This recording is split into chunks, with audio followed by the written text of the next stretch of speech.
할렐루야. 오늘 길을 걷다 14번째 시간입니다. 예수님께서 걸어가신 그 길을 오늘 우리도 함께 따라가며 걸어가고 있는데, 오늘은 정결에 대해서 말씀을 나누려고 합니다. 한번 따라합시다. 정결. 사실 우리는 날마다 새로워져야 되는 사람들입니다. 어떤 것을 하나 품고 있으면 거기에 덧대지기만 하지 이게 잘 지켜지지가 않아요. 그대로 간직하는 것, 그 순수한 모습대로 유지하는 것은 참 어려운 것 같습니다. 그래서 살다 보면 원래 가졌던 그 마음, 그 생각, 그 정신에다가 자꾸 우리의 삶의 자리에 내 방식대로 무언가를 덧대며 우리를 합리화하고 우리의 삶을 보호하려고 애쓰는 것이 인간의 기본적인 삶의 노력이 아닌가, 그런 생각을 해봅니다. 우리나라 어르신들의 대부분은 이 유교 정신이 아무리 예수님을 믿어도 잘 사라지지 않는 것 중에 하나가 바로 이 유교 정신이라고 말할 수 있죠. 그런데 원래 유교가 만들어질 때 맹자나 공자 이런 분들이 가르치신 것은 지금 우리가 말하고 있는 유교의 모습과는 좀 다르다고 이야기합니다. 맹자는 가르치기를 나라에서 가장 높은 것은 백성이고 가장 낮은 것은 왕이다, 그렇게 이야기를 했죠. 오히려 거꾸로 이야기를 한 것이죠. 공자는 신분이 낮은 사람에게도 배울 것이 있다, 그렇게 이야기를 했다고 합니다. 그런데 이런 정신들, 이런 사상들, 이런 사고들이 시대가 바뀌면서 정치에 이용되면서 그리고 통치자에 의해서 활용되면서 그 내용들이 자연스럽게 바뀌어져 갈 수밖에 없는 것이 오늘 우리가 살아가고 있는 이 시대의 가르침이고 학문들이 아닐까, 그런 생각을 해봅니다. 오늘 본문에 나오는 유대인들이 율법을 지키는 것도 같은 맥락에서 우리가 좀 살펴볼 필요가 있습니다. 특별히 예수님 당시에 율법학자들이나 이 서기관들, 바리새인들의 경우에는 율법에 가지고 있는 원래 율법이 하나님이 만드셨을 때 부여하신 참된 의미를 따르기보다는 이것을 가지고 와서 자기들의 기득권을 유지하기 위해 여기에 덧대고 더 많은 규정들을 만들어 내므로써 오히려 이것이 사람들을 제대로 안내하고 바른 길로 끌고 가는 것이 아니라 오히려 사람들의 삶을 올가매는 그런 역할을 할 수밖에 없게 된 것입니다. 원래 이스라엘 백성들에게 있어서 이 정결이라고 하는 단어는 굉장히 중요한 단어입니다. 유대인의 정체성을 이야기하라 그러면 정결함과 부정함으로 분명하게 구분하여 살아가는 사람들이라고 말할 수 있습니다. 정결이라고 하는 것은 그들이 있어야 할 자리, 그들이 해야 할 일들, 그들이 함께하는 사람들을 규정해 주는 카테고리, 그들의 삶의 자리의 범주와 같은 것입니다. 왜 하나님은 이렇게 정결을 강조하셨는가 하면, 왜 하나님은 부정해서는 안 된다고 말씀하시는가 하면, 이 정결함 속에 내가 들어가 있을 때라야 하나님이 만드신 그 질서 속에 우리가 살아갈 수 있기 때문에 그렇습니다. 하나님이 창조하신 하나님의 원래 의도의 그 경계선 안에 들어가 있는 것이 바로 정결이다, 그렇게 말씀하고 계신 거죠. 그래서 우리는 우리의 행위나 우리의 삶을 통해 내가 정결해야 하는구나, 이것이 정결이구나, 이것이 부정이구나 하는 것을 알므로 말미암아, 또 그것을 실천함으로 말미암아 하나님이 원하시는 자리 속에 내가 머물러 서 있게 만들어주는 것이 바로 정결이라고 하는 것이죠. 그래서 이 정결 안에 있으면 하나님과의 교제가 이루어지지만, 이 정결 밖으로 나가서 부정의 자리에 나아가면 하나님과의 관계가 단절된다는 것을 보여주고 있습니다.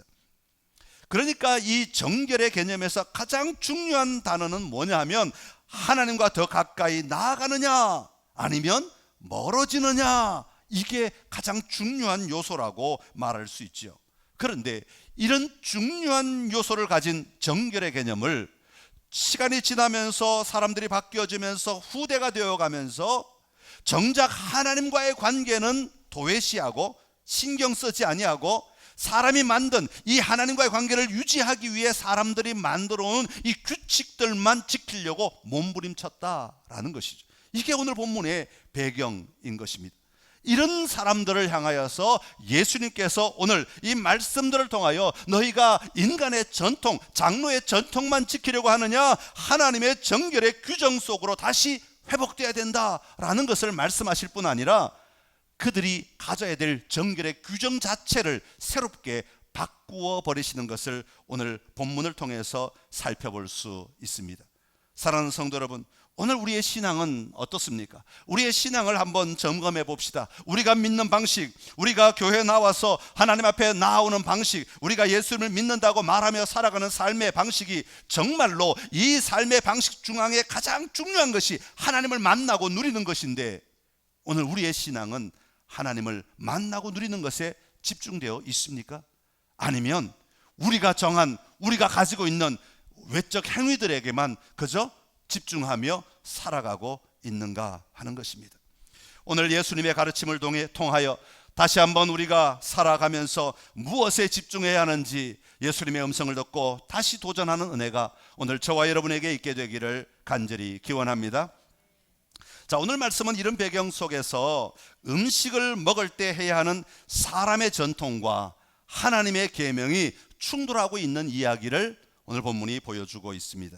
1절에 보면 바리새인들과 또 서기관 중 몇이 예루살렘에서 와서 예수께 모여들었다가 그렇게 시작하고 있습니다. 바리새인들과 서기관들이 등장하는데, 이들은 예수님의 제자들이 떡을 먹는데 가만히 지켜보니까 손을 씻지 않고 떡을 먹는 모습을 보게 됩니다. 그리고 그것을 책잡아서 이제 질문을 던지며 비난을 하기 시작하고 그들을 정죄하기 시작하는 것입니다.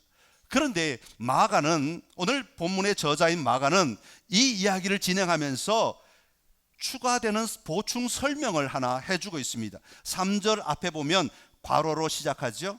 4절 끝에 보면 괄호로 닫고 있습니다. 이거는 마가의 생각을 소개해주고 있는 거죠. 그 당시 일어났던 이야기가 아니라 마가가 그 당시의 문화를 보충해서 설명해주고 있는 겁니다. 왜냐하면 마가복음은 누구에게 쓴 책이냐 하면 로마 사람들에게 쓴 책이기 때문에, 로마 사람들, 이방인들은 이런 율법에 대해서 잘 알지 못하기 때문에 왜 이런 것이 문제가 되느냐, 왜 제자들이 손을 안 씻고 떡을 먹는 것이 문제가 되느냐 하는 배경을 부가해서 설명해 주고 있습니다. 이런 근거에 의해서 지금 저들은 잘못하고 있다고 비난받고 있다라는 것을 설명해 주고 있는 거죠. 자, 여기에 소개하는 장로의 전통 세 가지를 한번 살펴보겠습니다. 첫 번째는 3절 앞부분에 보면 떡을 먹을 때 손을 씻어야 한다라는 것이 장로의 전통이라는 것입니다. 하나님이 떡을 먹을 때 손을 씻어라, 누구에게 명령하셨냐면 제사장에게 명령하셨어요. 제사장들이 제사를 드리러 올라갈 때에 그들의 손을 씻고 정결하게 하고 깨끗하게 하고 하나님 앞에 드려질 떡을 가지고 올라가야 된다는 것이 원래 율법이 가지고 있는 이야기였습니다. 그런데 바리새인들은 이 제사장들이 떡을 가지고 올라갈 때 손을 씻고 가져가야 된다는 이 이야기를 혹시나 실수할까봐, 혹시나 누군가 잘못할까봐 제사장뿐만 아니라 모든 사람들이 모든 떡을 먹을 때 무조건 손을 씻어야 한다, 이렇게 바꾸어 버린 겁니다. 시간이 지나면서 확장 하다 보니까 모든 사람이라고 규정이 되어버리고 모든 떡 먹는 상황으로 규정이 바뀌어져 버린 것이죠. 그러니까 지금 제자들이 손도 안 씻고 떡을 먹는 그 모습을 바라보고는 지금 너희들이 이 전통을 어겼다라고 책망하고 있는 거죠. 두 번째 경우가 있는데요, 시장에서 돌아오면 몸을 씻어야 한다는 겁니다. 여러분, 시장은 어떤 곳입니까? 수많은 사람들이 몰려서 왁자지껄한 곳이 시장입니다. 시장에는 온갖 것들을 다 팝니다. 그렇기 때문에 유대인의 입장에서 보면 정결한 것도 있고 부정한 것도 있고, 그래서 어떤 부정한 것을 만진 사람들이 자기가 알게 모르게 몸에 툭 부딪히고 지나가면 부정한 사람을 건들림을 받은 자신도 부정해진다고 여겼거든요.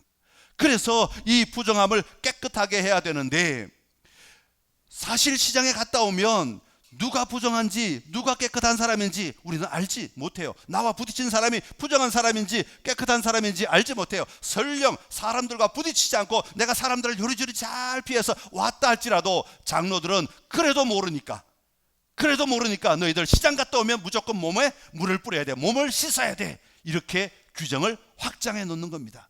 하나님 앞에 제사 드릴 때 깨끗한 몸으로 가야 되는데 부정한 몸으로 올라가면 안 되니까 제사장은 반드시 몸을 씻고 제사를 드려야 된다. 그렇게 규정한 것이 점점 확장되어 나아가게 되었던 것이죠. 그 다음에 세 번째는 수시로 잔과 주발과 놋그릇을 씻어야 된다. 그렇게 말합니다. 레위기 11장에 보면 이 그릇이 하나님께 드려진 그릇이 있을 때 이 그릇에 부정한 것 무언가가 닿기만 해도 이 그릇 자체가 부정하게 되어서 이 그릇에 아무리 깨끗한 것을 담아도 그것 자체가 부정하게 된다. 그렇게 말씀하고 있습니다. 그래서 하나님 앞에 드려지는 제물을 담아서 드리거나 하나님 앞에 제사 드릴 때 사용되는 모든 그릇은 언제나 깨끗하게 닦아서 부정한 것이 하나도 없도록 만들어야 한다. 그런 규정이 레위기에 있습니다. 그런데 바리새인들은 어떻게 해요? 혹시 모르니까 점점 확대하고 확대해서 모든 그릇을 언제나 씻고 닦아서 써야 된다. 그렇게 확장하고 있는 겁니다. 여러분, 이것은 원래 제사장과 같이 제한된 사람들이나 부정하다고 정해진 것들에게 접촉된 것이 분명할 때 하는 행동의 지침이었음에도 불구하고 장로들은 이것을 점점, 바리새인들은 이것을 모든 경우 모든 상황에 확대하여 적용함으로 말미암아 모든 사람들이 이 전통에 매여 살아갈 수밖에 없도록 만들어 두었던 것이죠. 이런 바리새인들과 서기관들에게 대항하여 예수님께서 답변하시는 대목이 6절부터 12절까지 나오고 있습니다. 먼저 예수님은 이사야의 말을 들어서 이사야의 말을 인용하여 그들이 너희들이야말로 가면을 쓰고 연극을 하듯 살아가는 위선자들이다, 외식하는 자들이다, 그렇게 책망하십니다. 그러면서 이사야의 말을 들어서 이야기하고 계시죠. 이사야 29장 13절의 말씀인데요, 같이 읽어보겠습니다. 주께서 이르시되 이 백성이 입으로는 나를 가까이하며 입술로는 나를 공경하나 그들의 마음은 내게서 멀리 떠났나니 그들이 나를 경외함은 사람의 계명으로 가르침을 받았을 뿐이라. 아멘. 여러분, 원래 이렇게 정결한 모습으로 나아가야 되는 이유는, 정결함의 예식을 치러야 하는 이유는 하나님과의 관계를 가까이 하고 하나님 앞에 서기 위함이고 하나님을 누리기 위함인데, 행동은 그렇게 하는데 정작 그들의 마음 안에서는 하나님은 생각도 하지 아니하고 하나님과 관계는 중요하지 아니하고 이 행동만 잘하면 된다고 하는 사고에 머물러 있는 그들을 예수님은 이사야의 말씀을 통해서 지적하고 있는 겁니다. 7절에 보면 이사야가 그렇게 말하죠. 나를 헛되이 경배한다. 그렇게 하는 것이 나를 헛되이 경배하는 것이다 라고 분명하게 지적하고 있는 것을 이용하시죠. 그런 모습을 보시면서 예수님은 8절에 이렇게 평가하십니다. 8절을 우리 한번 읽어보겠습니다. 너희가 하나님의 계명은 버리고 사람의 전통을 지키느니라. 아멘. 우리가 정말 지켜야 될 것은 하나님의 마음, 하나님의 가치, 하나님의 계명을 우리가 붙들고 그것을 가지고 살아야 하는데, 사람들이 오늘 시대 환경 속에서 정한 규칙들에게만 매여서 정작 하나님은 만나지 못하고 있는 이것을 너무나 안타까워하시고 그들에게 이야기하고 계신 것입니다. 사랑하는 성도 여러분, 하나님으로부터 비롯된 규례는 계명으로서 절대적 권위를 가집니다. 왜냐하면 하나님이 주신 것이기 때문에, 그것은 우리로 하여금 하나님 앞에 나아올 수 있도록 만드는 것이기 때문에 하나님을 만나고 누리며 살아가는 사람들로서는 하나님이 주신 계명을 지키는 것이 마땅하다 하는 것입니다. 그러나 사람으로부터 시작된 규례는 전통에 불과하며, 다시 말하면 우리의 그 삶의 틀들을 규정해 줌으로 말미암아 이런 사람들이 그리스도인이야, 이런 사람들이 유대인이야 라고 말하는 것에 불과하지 그것이 절대적인 권위를 가지지는 못한다고 이야기하는 것이죠. 그러나 바리새인들은 자신들이 가지고 있는 이 전통이야말로 하나님으로부터 온 것이다 그렇게 말하면서 그건 놓치지 않으려고 애를 쓰며 살아가고 있는 그들을 향하여 예수님은 단호하게 그것이 잘못되었다고 지적하고 계시는 것입니다. 여러분, 우리가 가져야 하는 참된 신앙은 외형적 형식으로 신앙생활에 접근하는 것이 아니라 나의 삶의 참된 주권자 되시는 여호와 하나님을 만나고 예수 그리스도를 만나고 그분 앞에 두려움으로 엎드리며 그분의 마음을 알고 나를 향한 뜻을 분별함으로 해야 할 행동을 하며 살아가는 것, 이것이 우리의 신앙의 중요한 요소인 것을 우리는 절대로 잊어서는 안 됩니다. 잠언 25장 13절에 보면 이렇게 이야기합니다. 같이 읽습니다. 충성된 사자는 그를 보낸 이에게 마치 추수하는 날에 얼음 냉수 같아서 능히 그 주인의 마음을 시원하게 하느니라. 아멘.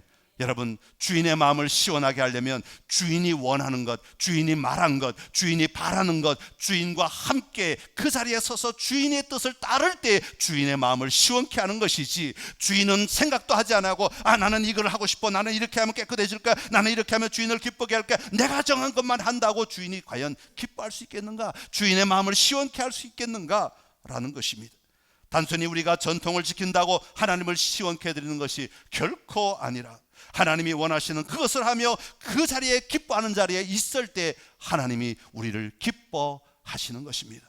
우리의 몸만 교회에 나와 있다고 하나님이 기뻐하시는 것이 아니라, 우리의 몸 안에 있는 이 마음이 하나님을 바라보고 하나님을 갈망하며 하나님을 사모하며 하나님을 누리며 그 하나님 앞에 엎드릴 수 있고, 그 하나님 앞에 얼굴을 좋아할 수 있고, 그 하나님을 두려워하며 그 하나님만이 나의 영원한 생명이시라고 고백할 수 있는 그 순간에 하나님은 우리를 기뻐하시고 즐거워하시는 것입니다.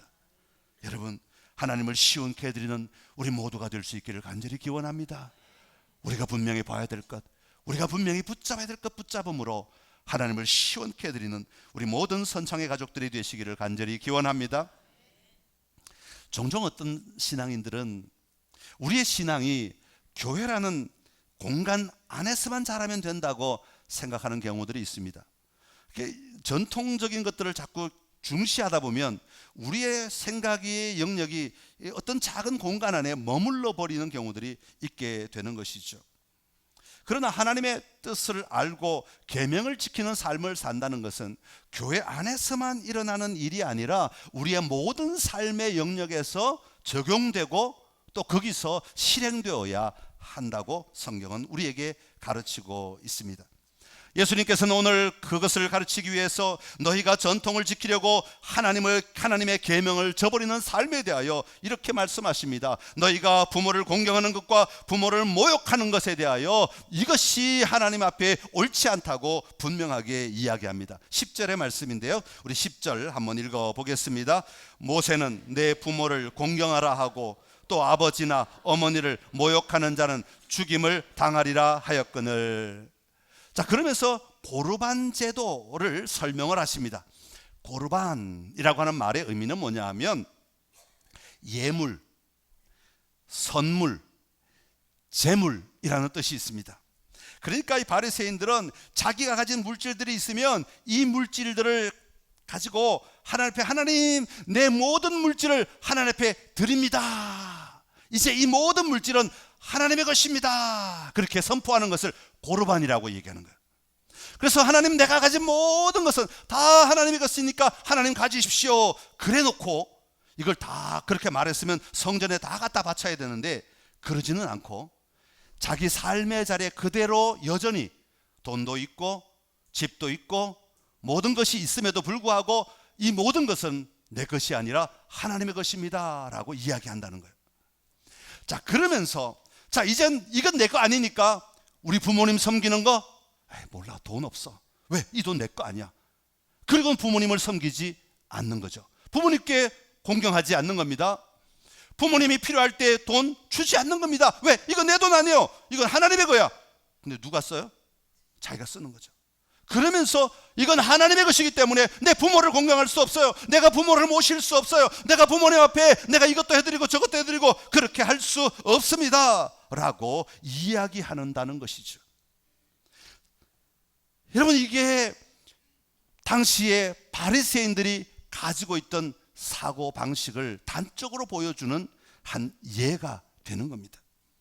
삶의 현장에서 그들은 하나님의 말씀대로 살지 못하면서 하나님 앞에 다 드렸으니, 하나님 앞에 다 드렸으니, 고르반 하였으니 이제 다 됐다, 내 삶은 하나님 앞에 거룩한 삶이다, 하나님 앞에 다 드려진 삶이다 라고 말한다는 것이죠. 그러나 예수님은 뭘 지적해요? 부모에게 효도하는 것도 하나님을 위한 삶이다. 왜? 십계명 안에 나오잖아요. 하나님, 부모를 공경하고 이웃을 사랑하는 것도 하나님께 위하는 삶이다 라고 이야기하는 겁니다. 사랑하는 성도 여러분, 오늘 우리의 삶에는 이런 일이 없습니까? 우리가 만든 제도와 규칙들 때문에 진짜 우리가 해야 할 성도로서, 가족으로서 지켜야 나가야 할 삶을 무시하고 살아가고 있지는 않습니까? 저는 사실 교회를 이끄는 목사로서 이런 구체적인 부분에 참 고민이 많습니다. 뭐 예를 들어서 우리 기도해야죠. 옛날에는 철야기도 참 많이 했잖아요. 우리 어르신들 철야기도로 사셨죠. 뭐 시집 오자마자부터 교회 오셔가지고 밤새고, 자, 저희 철야기도를 뭐 낮에 오는 기도야 괜찮지만 남편이 출근하고 났을 때 교회 와서 기도하는 거야 뭐 그거 괜찮다고 생각하는데, 남편은 이제 같이 하루 종일 헤어져 있다가 남편하고 저녁에 잠자리를 같이 같은 이불 덮고 자야 되는데, 부인은 나 하나님께 갑니다 하고 교회 와서 밤새 철야를 그것도 하루만 하는 게 아니라 몇 날 며칠을 그렇게 한다면 과연 그렇게 하라고 해야 될까 말아야 될까, 목사로서 고민이 있습니다. 여러분이 답을 한번 주십시오. 제가 그렇게 시켜야 됩니까? 그냥 알아서 하라고 내버려둬야 됩니까? 하지 말라고 그래야 됩니까? 어렵죠? 우리가 우리의 삶이 하나님께 드려졌어도 우리가 마땅히 감당해야 될 영역에 감당하지 못한다면 그 문제가 일어나게 되어 있습니다. 여러분, 옛날에는요, 우리 목회자 자녀들, 목사님 자녀들, 특히 이제 또 작은 교회 하시는 목사님 자녀들이 참 신앙생활 제대로 하기가 힘들다 그랬어요. 왜냐하면 부모님들이 집에 있질 않아. 주로 또 밤에 아이들이 집에 있는 시간에 부모는 나가. 성도들 집에 가. 남의 집에 가서 남의 일들을 위해서는 그렇게 열정인데 집에 오면 자기 자식들에게는 별로 살갑게 대할 시간이 없어요. 대하지 않아. 그러다 보니까 자녀들이 전부 상처를 받아가지고 목회자 자녀들이 신앙생활을 제대로 하기가 너무 어려운 거예요. 너무 힘들어요. 그럼 과연 하나님이 그걸 기뻐하실까? 하나님이 그걸 정말 좋아하실까? 교회에서는 충성하라고 가르칩니다. 그러나 그 충성의 삶이 우리가 할 수 있는 시간에 우리가 최선을 다해 살 수 있을 때 그 충성을 다하는 것은 좋은데, 가정도 돌보지 않고 자녀들도 돌보지 않고 내가 하나님의 일을 하니까 하나님이 알아서 우리 자녀들을 돌보실 거야 라는 근거 없는 믿음을 가지고 계신 분들이 꽤 있으신 것 같아요. 하나님은 우리를 통해 일하시는데 우리는 쏙 빠져버리고 하나님이 알아서 키우세요, 하나님이 알아서 일하세요 라고 말한다면 과연 이게 옳은 것일까? 고르반, 자, 내 모든 자녀들 다 하나님께 드렸으니까 하나님이 알아서 키우세요. 난 몰라요. 밥도 안 차려주고 용돈도 안 주고 공부도 안 시키고, 그렇게 하면 그 아이들이 제대로 살아갈 수 있을까요? 여러분, 직장생활하는 우리 직장인들도 마찬가지입니다. 내가 내 삶을 하나님께 드렸으니 직장에 가서 내가 하나님만 생각하고 하나님만 바라봐야지 하고 남 옆에 앉은 사람들은 열심히 일하고 있는데 혼자 큐티하고 있으면 이게 과연 바른 삶일까? 물론 점심시간에, 쉬는 시간에 하는 건 괜찮습니다. 내 시간을, 나에게 개인적으로 주어진 시간을 쪼개서 하는 것은 절대로 나쁘지 않습니다. 그러나 공적으로 그 회사가 돈을 주고 일을 시키는 그 시간에 우리가 그 시간을 내 마음대로 사용해 버리는 것, 그것이 과연 옳은 것일까? 우리는 좀 고민을 해 보아야 하는 것입니다.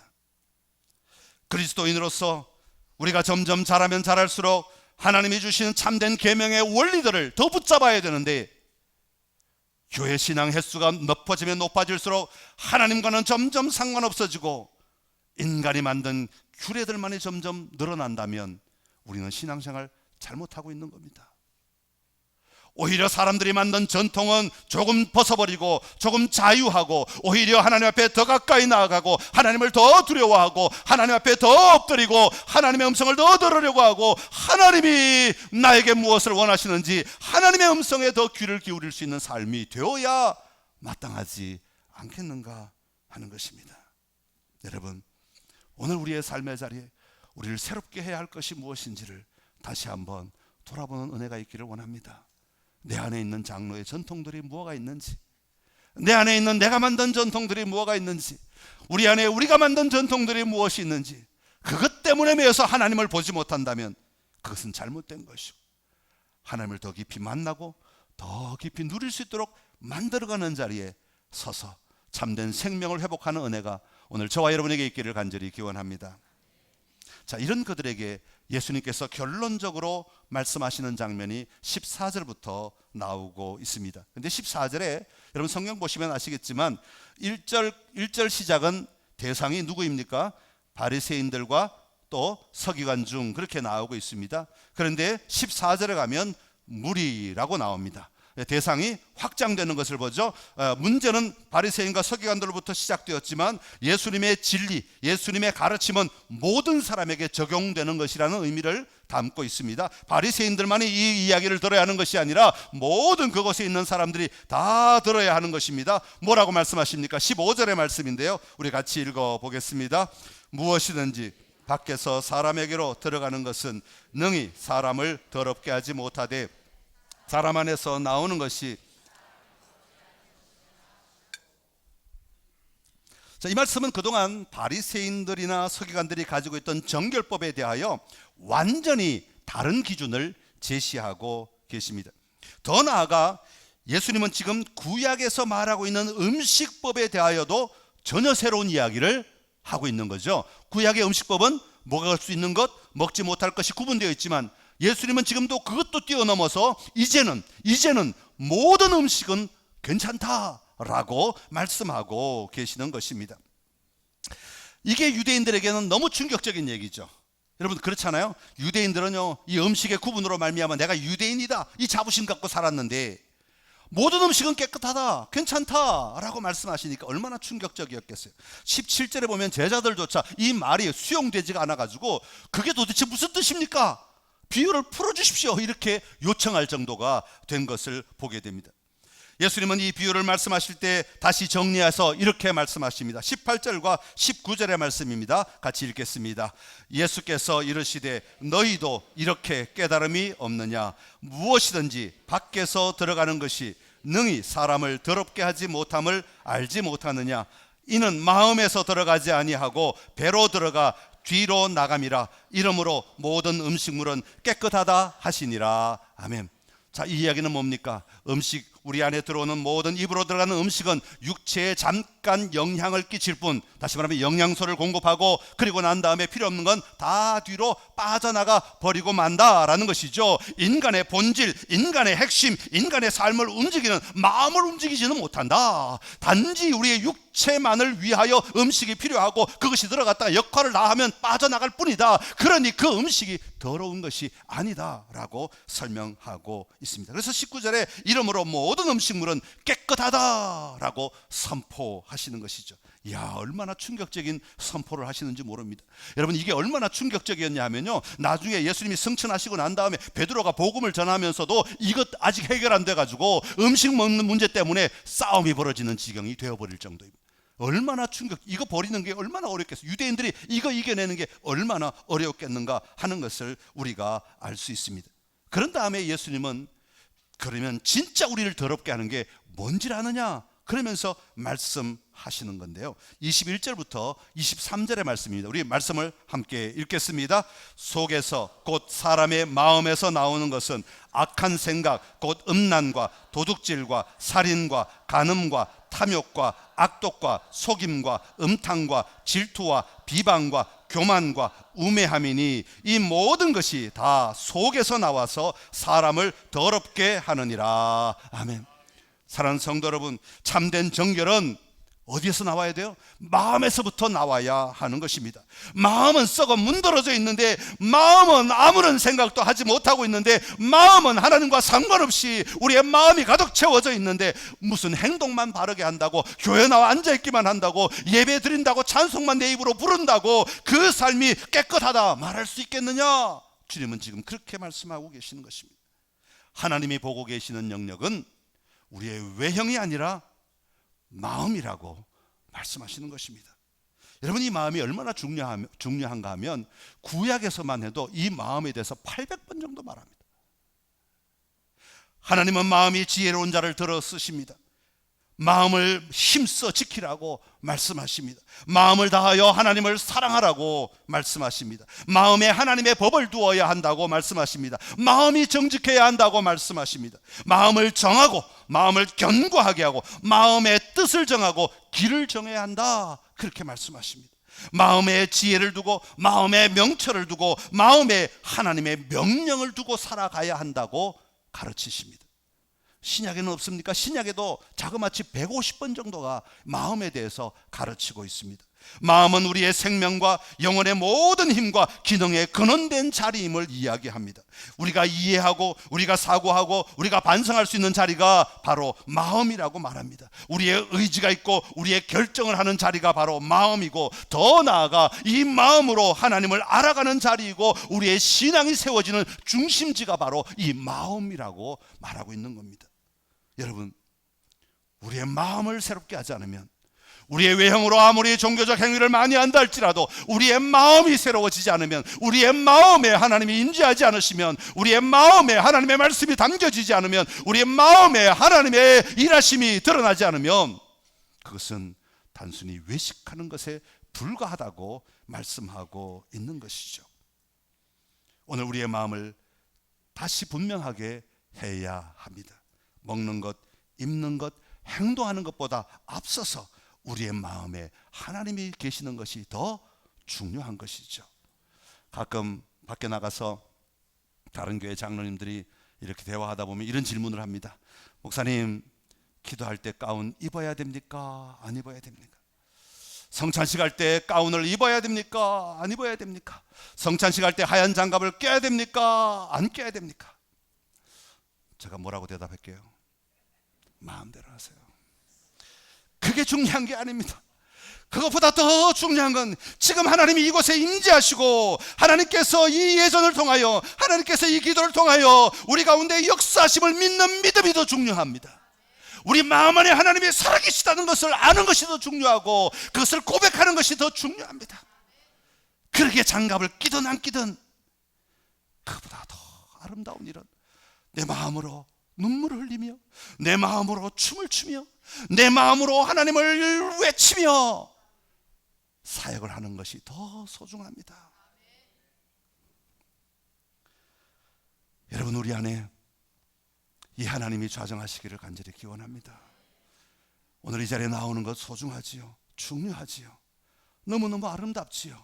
그러나 몸만 나와 있으면 그거보다 더 허무한 일이 어디에 있겠습니까?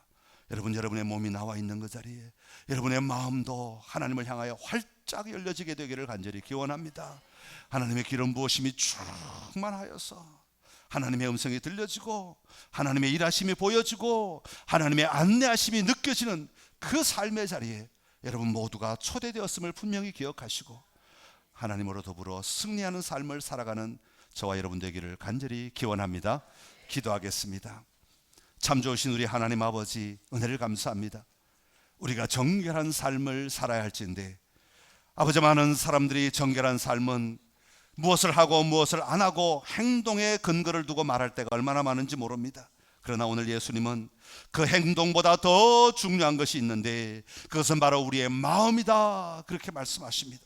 마음에 더러운 것들이 일어나면 그 삶은 더러운 것을 행하며 살아갈 수밖에 없는 삶이기에 정결하다고 말할 수 없지만, 그 마음 안에 하나님을 모시고 그 마음 안에 예수 그리스도를 믿으며 확신하며 그분 앞에 엎드리며 그분 앞에 도전하며 그분 앞에 몸부림치며 살아갈 때 그 삶이야말로 정결하다 말씀하시는 줄로 믿습니다.